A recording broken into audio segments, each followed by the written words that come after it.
Good morning and welcome to Gulf Coast Dietetic Internship Virtual Open House.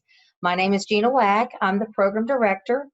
Also on board for the program is Dr. Sharon Bodie, one of the coordinators of the internship. We appreciate all of you joining us today, and I will go over an overview of the program and then we'll open it up to questions, and Sharon will field any questions that you have. Okay, hi everybody. I'm Sharon Bodie, and we have a short PowerPoint we're going to go through that kind of hits the highlights, or what we think are the highlights of the program. And hopefully some of that will answer some of your questions. And once we get through the PowerPoint, then we'll just open it up to whatever questions you have, and we'll stay here and answer your questions till you don't have any more. Here we go with the important stuff. We are an Ascend accredited program. We are fully accredited. We are a fully distance internship program. Hopefully you're all familiar with that, but what that ultimately means is you find your own preceptors and you do your program in the site of your choosing. So that means you can stay home. You don't have to move someplace to do your internship. You schedule your internship in places that you're interested in and in a schedule that fits your needs. So we're very flexible on how you set things up. We don't insist that you do certain things. We don't require you to go to WIC. We don't require that you go to nursing homes. We want you to do things that are of interest to you, that help you fulfill your career goals, that allow you to experience things that you would like to have some interest in. A lot of people are interested maybe in doing private practice. So by all means, go find yourself a private practice dietitian and work with them. That's the beauty of distance internships, is that you get to decide what you want to do. You're not stuck with a pre-designed program that just puts you into available slots. This is something you chose and you get to do. Now, due to the virus, Ascend is the accrediting body for internships. They reduced the total number of hours required for the next couple of years from 1,200 down to 1,000. So that's a big help when you're out looking for your sites. You don't have to have as many hours as you used to have. So what we're now doing, these are the hours you need. You need 400 hours of clinical, 240 hours of food service, 200 hours of community, 120 hours of your elective, and you will get 40 hours of orientation with us. So our orientation is some online modules. So you're going to read some things, do some work, you do some group work, you do some group projects, and all of that together, we will give you 40 hours for that work. As Gina mentioned, we do orientation in Biloxi, Mississippi for 2 days. That is typically how we've done it. This summer, we had to back off of that and do it all virtual because of Mississippi being a virus hotspot. We hope to go back to having a face-to-face orientation. We think that's more effective. We like to get to see you, to know you. We want you to know us. But it is always a possibility, depending on what's going on, that won't be possible. We can't commit to that one way or the other right now. But our preference is to have a 2-day face-to-face orientation.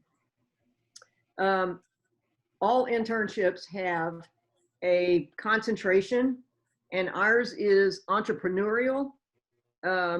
And that's what your elective rotation can be. It doesn't have to be. Your elective can be whatever you want it to be. Now, the entrepreneurial piece is going to be, you're going to capture that through a project, and the project that we have for you is to develop a business plan. So you will do the business plan regardless of whether you're doing an entrepreneurial type of an elective. You'll still do the business plan. So you're going to get that experience but often interns are confused that, you know, I have to do some sort of entrepreneurial thing for that 4-week rotation. You do not. And you don't have to have an entrepreneurial preceptor. That's up to you. But you will have to do that project that is entrepreneurial in nature. Okay. The distance program is a good deal for you. It's cheaper because you don't have to move. Our tuition is $8,500, and it's the same whether you're in state or out of state. And we do have a payment plan. We will allow you to make multiple payments if that works better for you, and you will have 90 days from the start of orientation to complete the payment. So we try to be flexible with this. We know that it's difficult to come up with a big chunk of money like that, and so we are trying to be helpful. And sometimes people are waiting on scholarships or other funding mechanisms, and so we are trying to be flexible, if you will, for you to get your money together and move through the program. Okay, why should you consider GCDI? We really do think that internships ought to be fun. Unfortunately, internship and the idea of applying for internship and going through the whole process is just really stressful. And there's just a lot put on students to get into an internship, and I just don't think it's a good experience for a lot of people. And we try to combat that. We try and be very user friendly. You'll find that if you have questions, we answer you very quickly by email. You can call Gina just about any time, and she will pick up the phone and she will talk. Not after 9. So, you know, we are as friendly and helpful as we know how to be. We try and treat you as individuals and work with you and your special needs. And that's kind of the hallmark of what we do here. And this is a very friendly place to accomplish your needs. Once you're in this program, you're here to stay. And if you lose a site, which happens sometimes, we're here to work with you, right? A lot of internships are just going to turn you away and say, if you can't replace that site right away, then you just lose your internship. And that's never going to happen here, right? We're here to work with you. We can't necessarily find a site for you, but we can certainly work with you until you find a site. So just know that you're part of a team here, and we intend to see you through to the end. We are one of the shortest internships you can get, and it's gotten shorter thanks to Ascend and them dropping the hours. We do encourage you to work as many hours per week as you can so you can get on through, but that's not a requirement because it's really up to your preceptors. Some of them work longer hours and some of them don't. So, but we do allow for you to do work if you can get it on the weekends, that you can do additional volunteer hours. And now Ascend is allowing some what they call alternate hours, which are a little bit different experiences, and we are allowing that. So some of that is some virtual work, some case study type work, and we are able to give you hours, supervised practice hours for those things. So we're trying to be very flexible with those as well. And you can supplement your schedule with some of those kinds of hours. So it really is helpful to get you through the program in a timely manner. We are prepared, we are committed to getting you to pass the RD exam, because there's no point in going through all of this if you can't pass the exam at the end, right? The goal here is to become a registered dietitian. So we have a lot of available review materials that we make available to you. We have sample test questions. We have some tips for you. We encourage you each month to take a practice exam and to work on your test taking skills. Our graduates are very good at taking the exam, and they're doing very well at passing the RD exam. So we are here to help you with that. We can't take it for you. You're going to have to do the work for that, but we do offer you all the resources that we have access to and make them available to you. Okay, here's the prior learning. What we do is, if there are things that you have work experience doing that are going to be similar to what you would be doing in a supervised practice facility, we are willing to give you credit for that and not have you redo it in the internship. Absolutely silly if you have been working for WIC for a couple of years for you to have to go back to a WIC facility to achieve your community competencies, right? That is just a waste of your time. And so what we do is we look at what you did. You can submit your prior work experience to us, and we have to have a set policy of how we do this. And if you fit within our policy guidelines, then we can accept your work experience, and we have you have your work supervisor basically act as your preceptor. And so they would go in, fill out your timesheets, fill out your work activities, and sign off on them. And we accept that as a rotation. So we don't do partial rotations. You would have to meet all of the requirements for the whole rotation.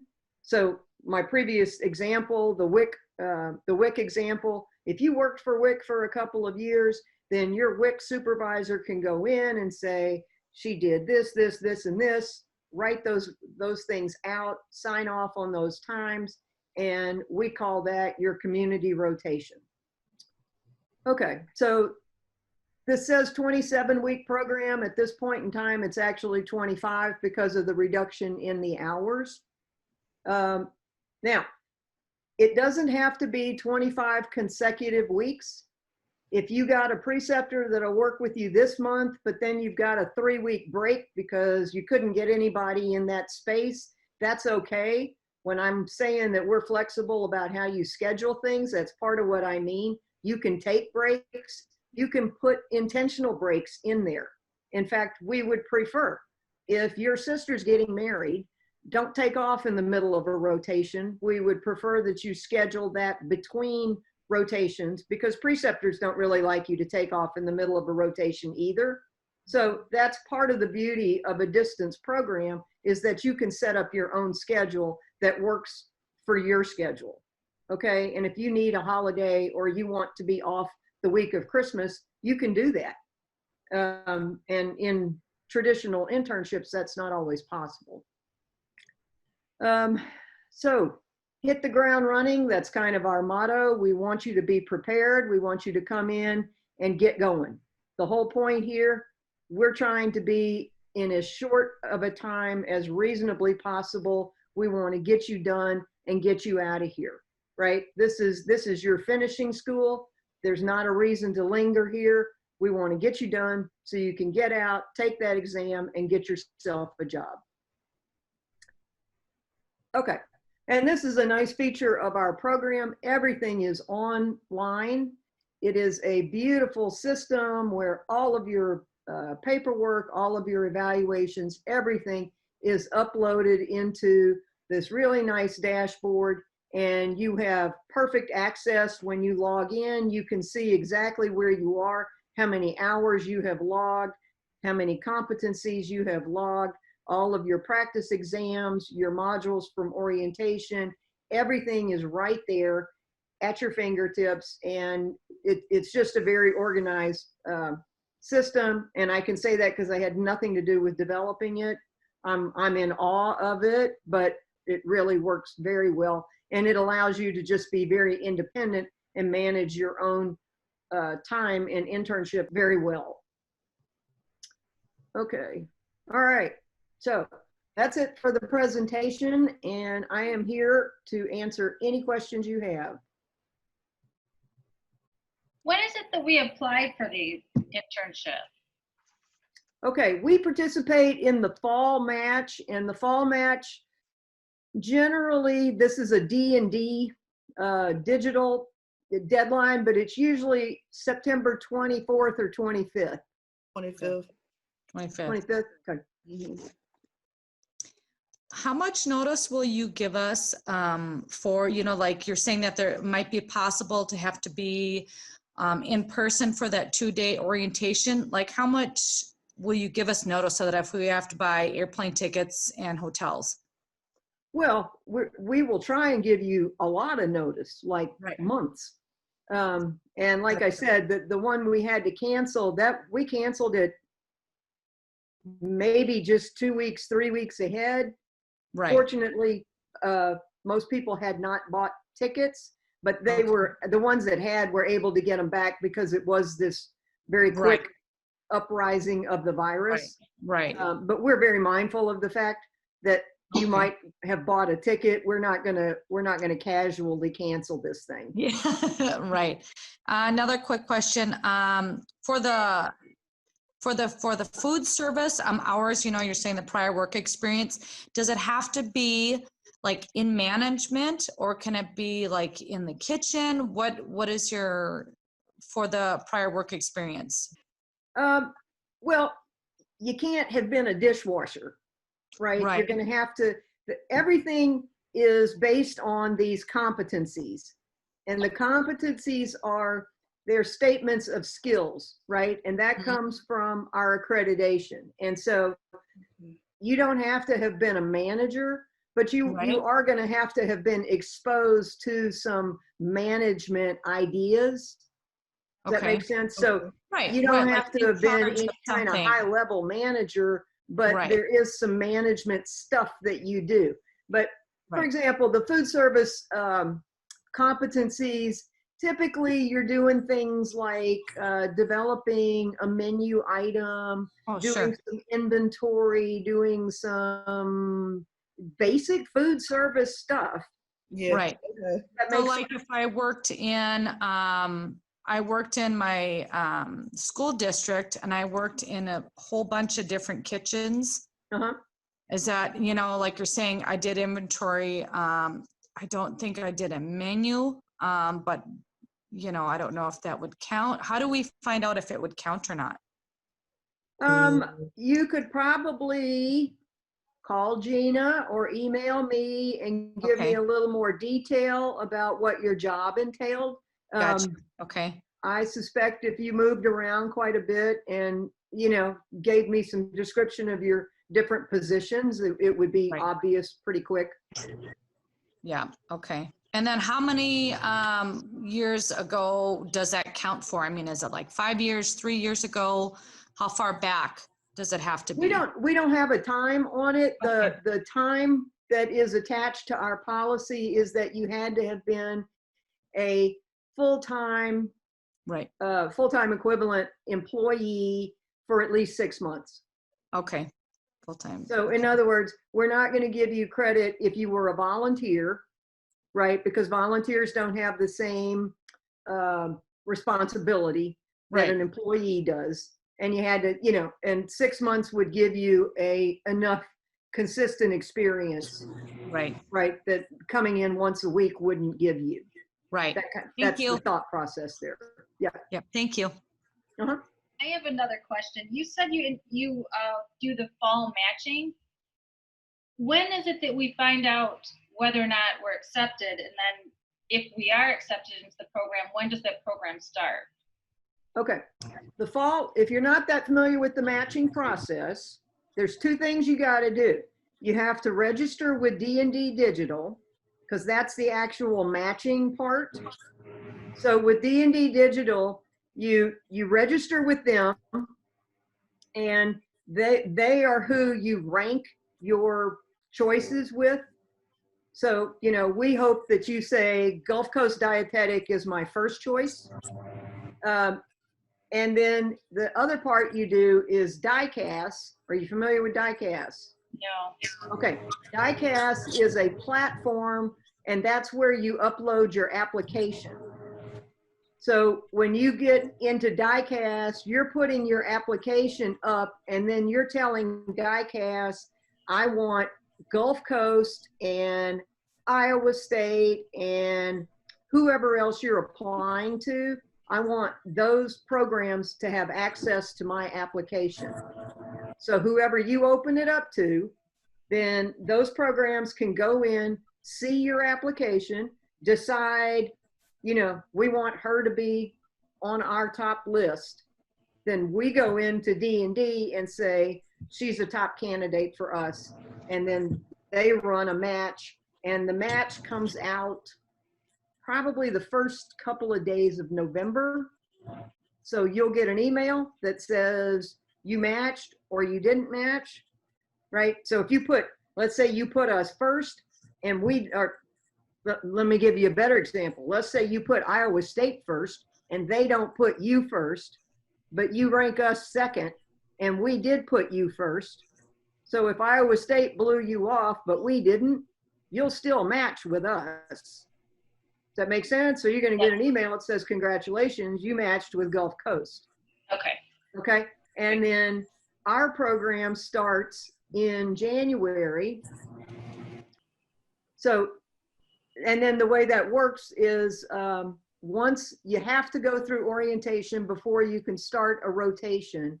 But once you've been through orientation, you can set your schedule up however you want after orientation. Okay. Hi, Sharon. I had a question. Yes. Going back to the prior learning credit, is there a deadline for when the application for that is due for you? Well, yeah, see, that's kind of sticky because we don't want to go through evaluating all these people who don't end up coming to us. But it also is a problem for you because if we're saying, no, you have to have a full schedule, even though we're pretty sure we're going to give you prior learning credit, you know, it's kind of a difficult thing. So I would say one-on-one, you should be talking to me or Gina, and let's take a hard look at what your work schedule was. And I think we can give you a pretty definitive answer on whether that would be accepted.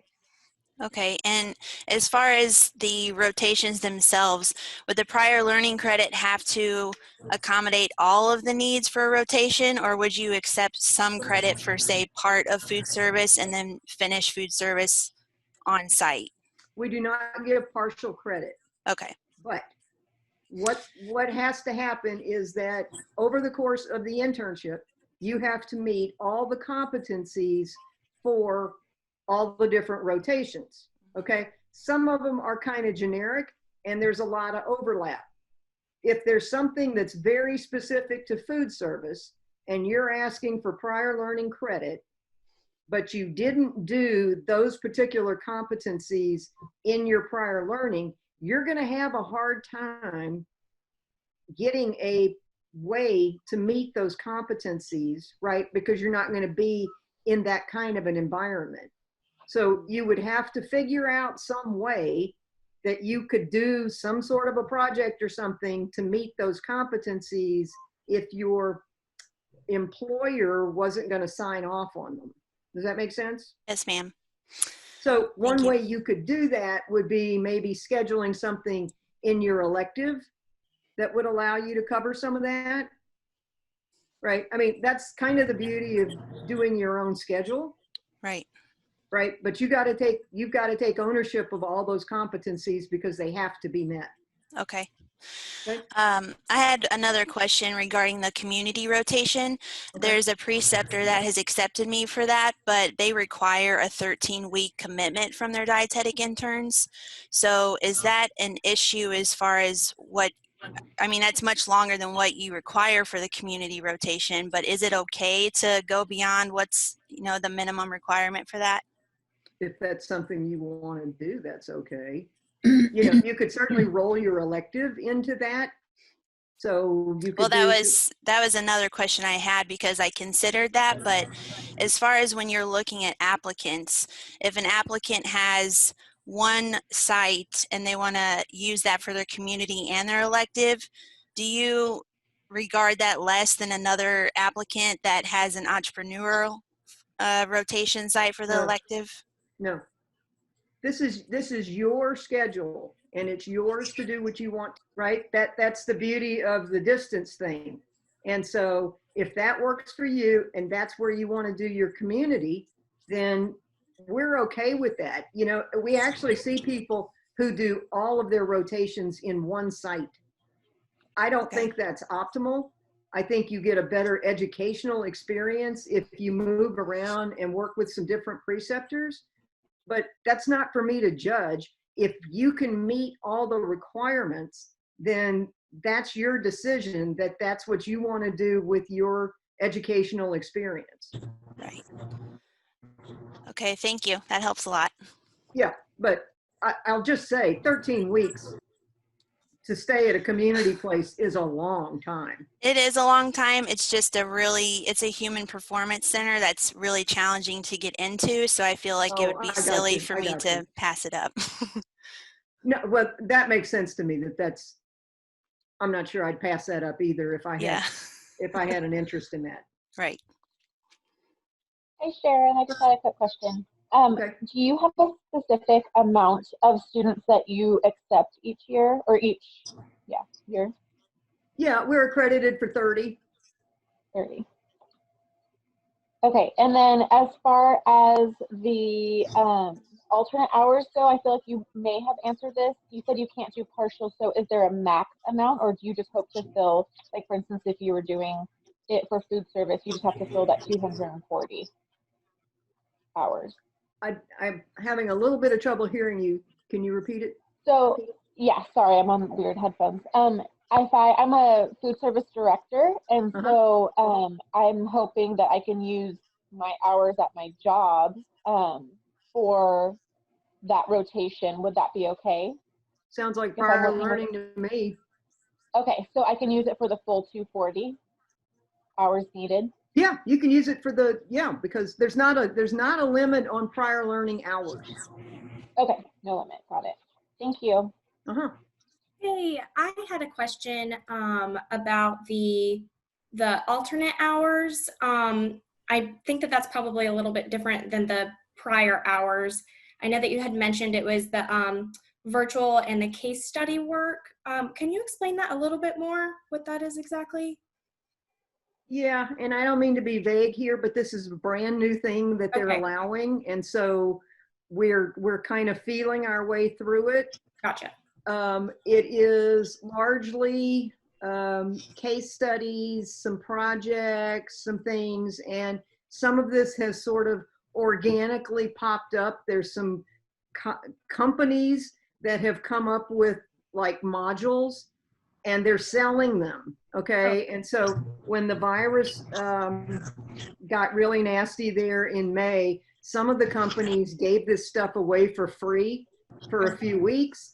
And the interns got enrolled and they got some alternate hours. And of course, great marketing for them, because now we pass the information on to the interns. You guys would have to buy it now if you wanted it.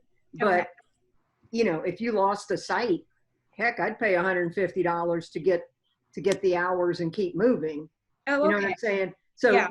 we will give you more information about that, and we'll know more as time goes on, and we'll have more options, I think, as time goes on. But it's real news, so we're kind of feeling our way through it. Okay, great. Thank you. Yep. I have a question. Actually, two questions. So you said the only matching process you guys are involved in is in the fall, right? That's true. Okay, and then what are you specifically looking for on our application? Like, what's something to have us getting a higher chance of being accepted into the program? Okay, we do look for a higher DPD GPA. So 3.4 is what we're looking for in your nutrition coursework. Okay. And we look for a finished schedule, right? That you have your sites selected and your preceptors have agreed to work with you. But I mean, largely that's it, because it's up to you to put your stuff together. And we want you to be successful. So the GPA thing is really all about you passing the RD exam. Okay. Thank you. You bet. I had a question. For choosing our preceptors, is there any discouragement in being out of state? So like if I decided that I wanted to do a round in a different state than my first round, like is there any penalty to that or worry? None whatsoever. Okay. I have had interns that, you know, I have an aunt that lives in California and I got a sister that lives in Florida, and go for it. Awesome. Okay, You great. know, Thank you. it makes no difference to us. Okay. Oh, sorry. I also wanted to ask about the preceptors. Do they need to be registered dietitians, or do they just need to, I mean, is it specific to which rotation you're doing? Nope, it's a great question. The only ones that have to be dietitians are for clinical. Okay. Right, because obviously a nurse is not going to teach you very much about dietetics. Exactly. But food service can be, as long as they're qualified either by education or by experience, Right. you know, and so community can be anybody, food service can be anybody, Okay. and elective absolutely does not have to be an RD. Okay, got it. Cool. Hi, my name is Michelle Wade. Hi, How are you? good. I have just two quick questions. One is, are there any scholarships for internships? Because I haven't seen any. There are, I mean, not from our program, but your best bet is from the academy. And the probably easier ones to get are the state associations. So, or I don't know about local, where are you located? In New Jersey. Okay. The New Jersey Dietetic Association undoubtedly has a foundation that gives scholarships. Okay. So that would be a good place to start. And Okay. your local affiliation would be, you know, a place to look. Okay. And then the national certainly gives them, but I would think those are more competitive. Right. And also, how long between the time that you complete the dietetic internship and taking the registered dietitian exam? Is there a certain amount of time that passes between that you recommend? Well, if you haven't studied, yes, I would say you need to take a break and study for the exam. But no, once you complete, now we have you take an exit exam with us, which you have to pass. And so we have got you what we hope is 70, 80% ready for the exam before you ever finish this program. Okay. And so the actual paperwork that we, you know, when you've turned everything in and we've checked all the boxes, our turnaround time and your eligibility is a matter of days. Okay. So it's really up to you when you're ready to take the exam. Okay. Thank you. So, yep, you know, and then that sometimes there's a delay of whether you can get a testing site. And with the virus, some of that got way pushed off because, you know, you couldn't be in a room with other people and all that kind of stuff. But I'm sure all of that has relaxed quite a bit. So actually that brings up another question. If, I guess, trying to find a time and a place to take the exam, so they wouldn't do them proctored online, you actually have to go to a facility and take it? Yeah, to my knowledge, that hasn't changed. You're going to end up going to a testing facility like you would have gone to take the GRE or the MCAT or something like that. It's regimented. Okay, thank you. Do you have a deadline for completing the internship? I know you stress the option of getting your hours done as quickly as you want or as quickly as you can, but with things that are out of our control, like if we have a couple weeks in between rotation sites that extends the length of the internship, do you have a deadline for, okay, this is as much time as we're going to give you to complete your hours? No deadline at all. I mean, accreditation wants us to get you out in 150% of the time. So our time is 27 weeks. So they expect you to be gone in whatever that math is, 36 weeks or something. But, you know, the virus threw all of that stuff up in the air, and it really doesn't matter. I mean, when it comes down to it, it's the virus. There's nothing we can do about it. And so there is no time limit right now. We're going to be as flexible as we need to be to get people finished. Yes, ma'am. Thank you. Uh-huh. I have a question regarding the scholarships. So I'm located in Maine, but if I wanted to do like some of my rotations outside of Maine, would that affect like where I apply to scholarships? I don't know. Yeah. I suspect that if you're getting it from like the Maine Dietetic Association, as long as if you're from Maine, I would think that would be their criteria, but they may have their own specific criteria. So you probably should just check with them and see what their rules are. Perfect. Thank you. Sure. How long is the payment plan? You can have up to 90 days and you can make 2 or 3 payments. Okay. And I see, or am I right? You guys don't have a specific GRE score that you accept? We don't have any GRE requirement. Okay. I was just double checking with that. So my question was, I'm going to be match eligible this upcoming fall, so I can apply into the fall match, but I will be finishing up my master's this upcoming spring, so I'll be done in like May 2021. Do you find it difficult for students to be in a master's program while completing their internship, or do you think it's manageable? Well, it kind of depends on your master's program. I mean, what time constraints do you have?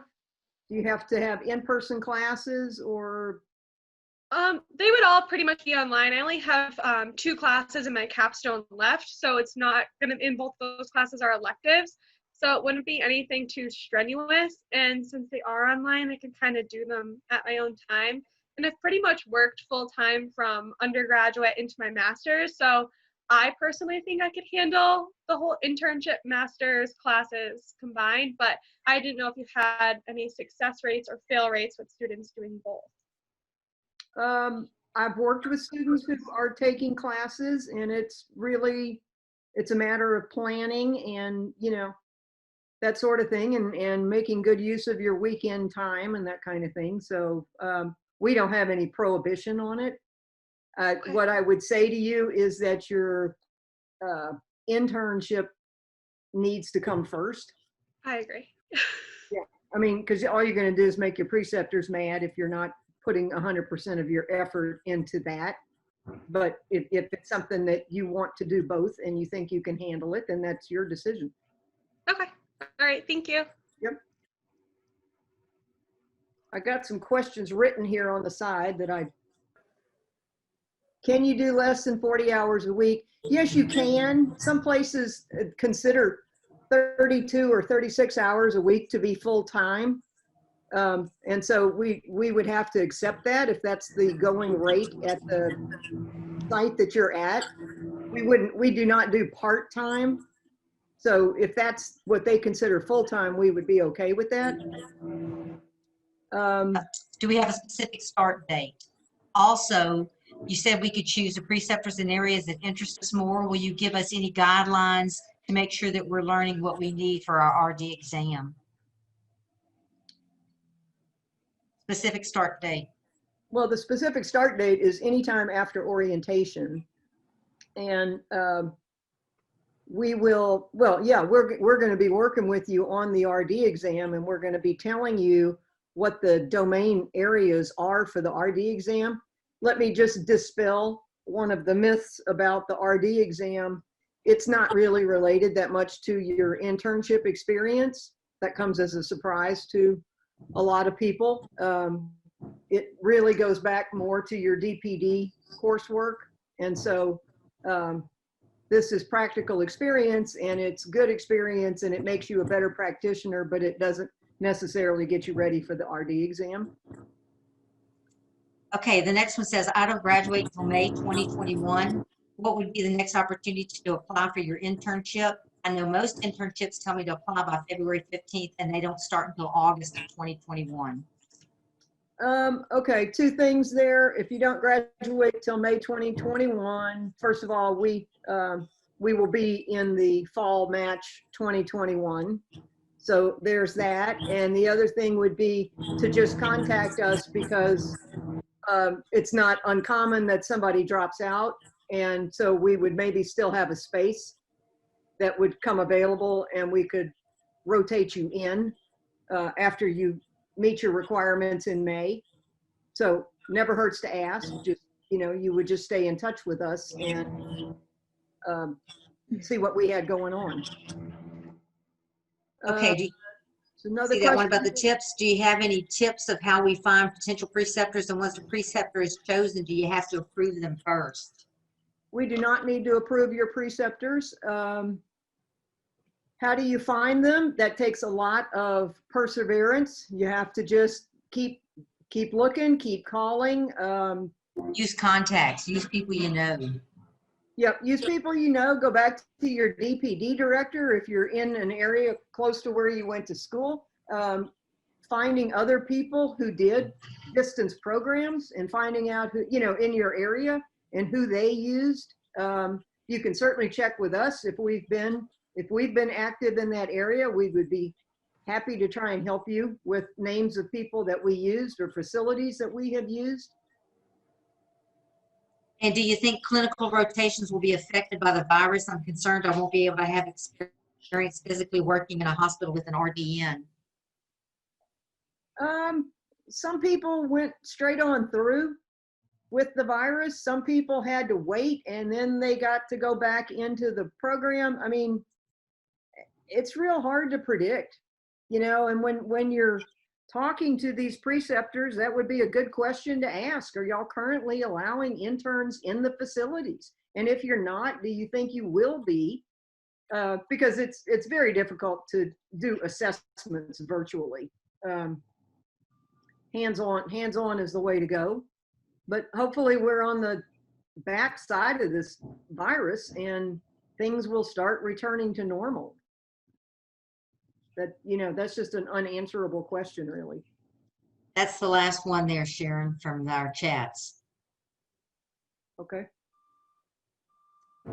So we appreciate everyone tuning in with us today. If we haven't answered your questions, certainly you can email Sharon, you can call me.